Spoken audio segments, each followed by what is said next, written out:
दोस्तों BPSC TRE 4 exam के लिए दोस्तों हम पढ़ाते हैं। और दोस्तों ये साइंस प्रश्न का निचोड़ है NCERT बुक का। तो दोस्तों इससे बाहर प्रश्न साइंस में नहीं आएगा दोस्तों। अगर आप दोस्तों मेरा वीडियो को देखते हैं तो आपको NCERT बुक पढ़ने का आवश्यकता नहीं है। तो पढ़ते हैं। 1 नंबर का प्रश्न है, यानी कि धक्के देना या खिंचाव को बल कहते हैं। जब धक्के दिया जाता है किसी वस्तु को हम लोग खींचते हैं तो किसका उपयोग करते हैं?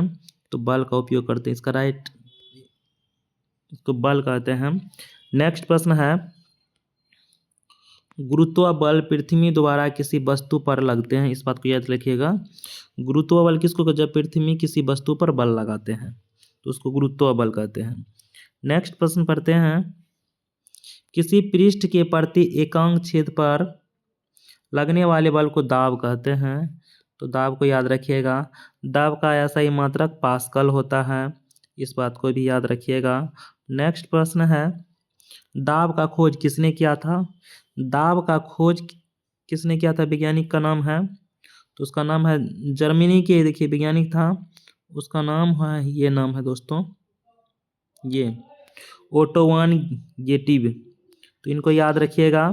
नेक्स्ट प्रश्न है, बल को दो वस्तुओं के बीच अन्योन्य क्रिया के कारण लगते हैं। बल दो वस्तुओं के बीच क्यों लगते हैं? तो अन्योन्य क्रिया के कारण लगते हैं। नेक्स्ट प्रश्न है, क्रोमियम क्या है? क्रोमियम चमकदार होती है। इस बात को याद रखिएगा। आयोडीन अधातु है फिर भी चमकदार है। इस बात को याद रखिएगा। ब्रोमीन अधातु है फिर भी द्रव अवस्था में है। इस बात को याद रखिएगा। एक है पारा धातु है फिर भी द्रव अवस्था में रहते हैं। और गैलियम और सीजियम ऐसे धातु है जिसको हाथ पे रखिएगा तो पिघलना चालू कर देते हैं, क्योंकि हाथ जो है ना, मानव शरीर का तापमान 37 डिग्री होता है तो पिघलना चालू कर देते हैं। तो ऐसे तत्व को आप लोग याद रखिएगा। दुनिया के सबसे कठोर पदार्थ कौन सा है? तो हीरा है। नेक्स्ट प्रश्न पढ़ते हैं, ब्रेल लिपि में 63 बिंदु कृत छाप है और हम लोग क्या करते हैं, 6 बिंदु के यूज करके हम लोग पढ़ते हैं। जो जिस लोग के पास आँख नहीं होते वो लोग छू के पढ़ते हैं, 6 बिंदु होता है उसको टच करके। नेक्स्ट प्रश्न पढ़ते हैं, यानी कि विद्युत का खोज। विद्युत का खोज किसने किया था? बहुत इंपॉर्टेंट प्रश्न है और ये वैज्ञानिक अमेरिका के थे। जो विद्युत करंट का खोज किया वो है बेंजामिन फ्रैंकलिन। बेंजामिन फ्रैंकलिन जब आकाश में बादल छाया हुआ था तो अपने पतंग से उड़ाया था एक धातु को, उसमें तार लपेट करके दोस्तों, तो उससे करंट विद्युत का खोज किया। बेंजामिन फ्रैंकलिन ने, अमेरिका के निवासी थे। नेक्स्ट प्रश्न पढ़ते हैं, मान्यता के अनुसार रेशम से रगड़ने पर कांच की कण द्वारा अर्जित आवेश को धनावेश कहते हैं। दोस्तों ये धनावेश कहने का तात्पर्य यह है कि रेशम को रगड़ने पर, जब हम लोग रेशम को रगड़ते हैं तो उससे आवेश उत्पन्न होता है। कोई भी व्यक्ति रेशम को रगड़ते हैं तो क्या होता है दोस्तों, उसमें आवेश उत्पन्न होता है। कौन सा आवेश है? धनावेश है। इसको याद रखिएगा, धन आवेश। धन यहाँ दोस्तों आवेश है। जैसे दोस्तों ठंडी के मौसम में, किसी भी मौसम में दोस्तों, हम लोग जब अपने बाल पर कंघी मारते हैं, ऐसे रगड़ते हैं तो क्या होता है, कंघी और केस में क्या होता है, घर्षण होने के कारण विद्युत उत्पन्न हो जाते हैं, धनावेश। इस बात को याद, इसलिए हम लोग का केस है ना बिखर जाते हैं, बाल जो है बिखर जाते हैं।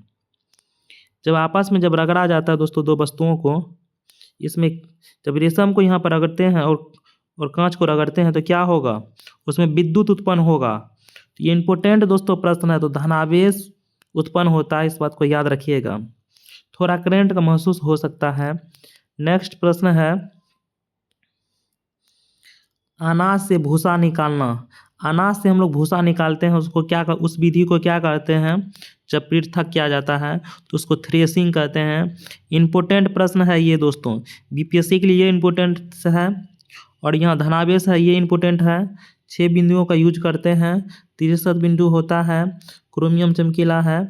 और यहाँ पढ़ते हैं, ऑटोवन-गेटिव है इसका नाम, जो दाब का खोज किया है। करंट का कौन, विद्युत का कौन खोज किया था? बेंजामिन फ्रैंकलिन ने। ये इंपॉर्टेंट प्रश्न है दोस्तों, इस दाब। तो इतना दोस्तों हम लोग इंपॉर्टेंट प्रश्न कर चुके हैं एनसीईआरटी साइंस का निचोड़। नेक्स्ट प्रश्न पढ़ते हैं। ये प्रश्न दोस्तों पढ़ते हैं, अल्कोहल का उत्पादन किसकी सहायता से किया जाता है? तो खमीर की सहायता से, इस बात को याद रखिएगा।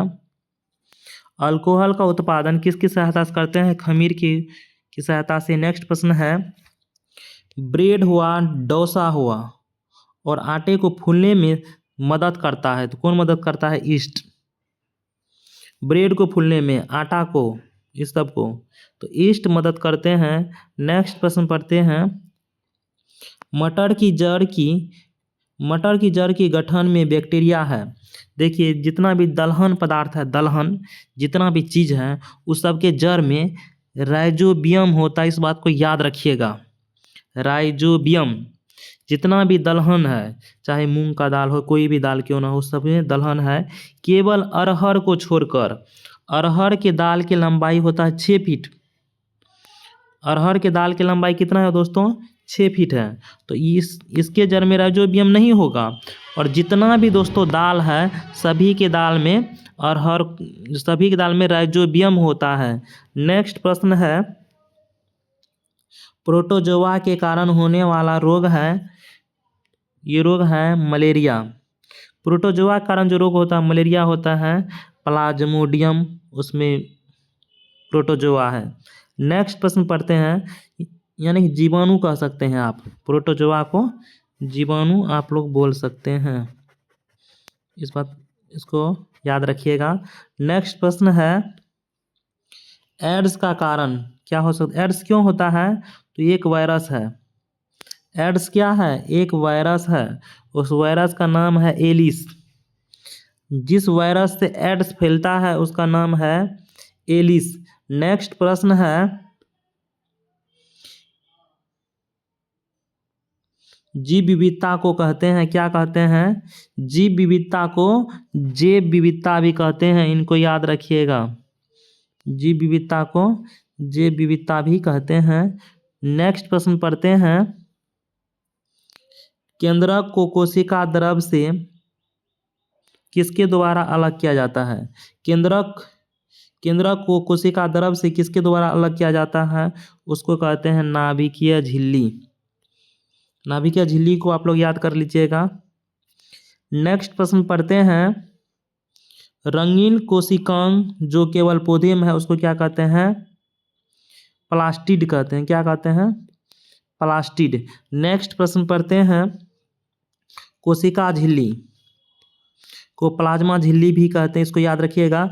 कोशिका झिल्ली को प्लाज्मा झिल्ली भी कहते हैं, कंसेप्ट में पूछा जा सकता है प्रश्न। नेक्स्ट प्रश्न है, द्विखंडन कहाँ होता है?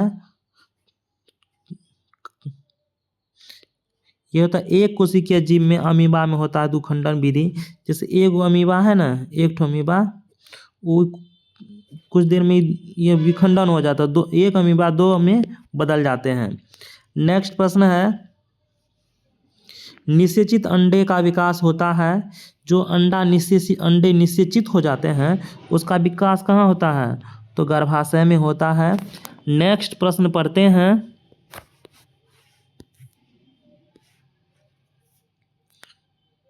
बाह्य निषेचन मेढक में होता है। बाह्य निषेचन किस में होता है? मेढक में, जिसमें ऑटोसोम की संख्या है 22। नेक्स्ट प्रश्न है, शिशु का लिंग कौन निर्धारित करता है?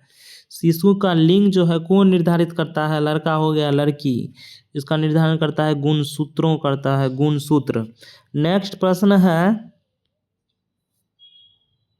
चेहरे पर मुहासे और फुफ्फुसियों होती है, किसके कारण से होते हैं? वसा में ग्रंथियों के कारण। वसा में ग्रंथियों के कारण ऐसा होता है, चेहरे पर मुहासे और फुफ्फुसियों होती है। नेक्स्ट प्रश्न है, स्पाइरोगोरा सवाल है। स्पाइरोगोरा क्या है? सवाल है, पेनिसिलिन क्या है, ये कवक है, दोनों को याद रखिएगा। एस्पेरोगायरा क्या है, शैवाल है, और पेनिसिलिन क्या है, कवक है। दोनों में सहजीविता का संबंध है, ये दोनों एक साथ रहते हैं, इसको याद रखिएगा। एक दूसरे को क्या देते हैं, कोई कार्बन डाइऑक्साइड देता है तो कोई भोजन देता है। नेक्स्ट प्रश्न पढ़ते हैं। शैवाल प्रकाश संश्लेषण करता है, शैवाल क्या करता है, प्रकाश संश्लेषण करता है, इस बात को याद रखिएगा। शैवाल जब प्रकाश संश्लेषण कर लेगा ना, जो जी प्रकाश संश्लेषण करेगा तो आप समझ जाइएगा उसके पास क्या है, क्लोरोफिल होगा। पेड़ पौधे हरे क्यों होते हैं, क्लोरोफिल के कारण पेड़ पौधे हरे होते हैं, जिससे वह खुद भोजन बना सकते हैं। जो चीज़ हरा है जिसमें क्लोरोफिल है उसको भोजन बनाने के लिए बना सकते हैं, कुछ बना सकते हैं, सभी नहीं बना सकते हैं दोस्तों, कुछ बना सकते हैं। सभी पौधे अगर हरा है तो भोजन नहीं बना सकते हैं, बहुत ऐसे पौधे हैं जो निर्भर रहते हैं दूसरे जीव पर।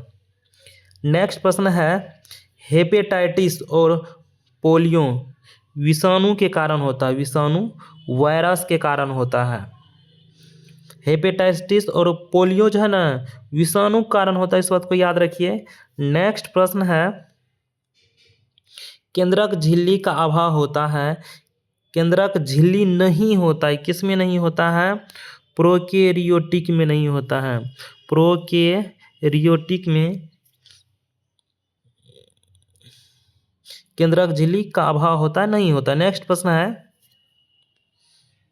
आयोडीन का भंडार होता है तो ये थायराइड ग्रंथि में, थायराइड और मेढक के पास भी थायरोक्सिन ग्रंथि है।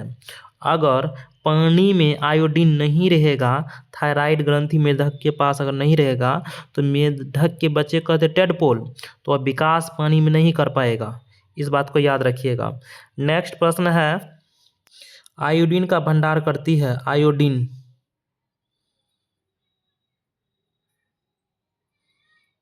थायराइड मानव में। ये दोनों प्रश्न दोस्तों सेम है। तो दोस्तों वीडियो हो गया है ख़त्म। लाइक करिएगा, सब्सक्राइब करिएगा, सपोर्ट करिएगा, और NCERT का दोस्तों हम निचोड़ करवाते ही रहेंगे।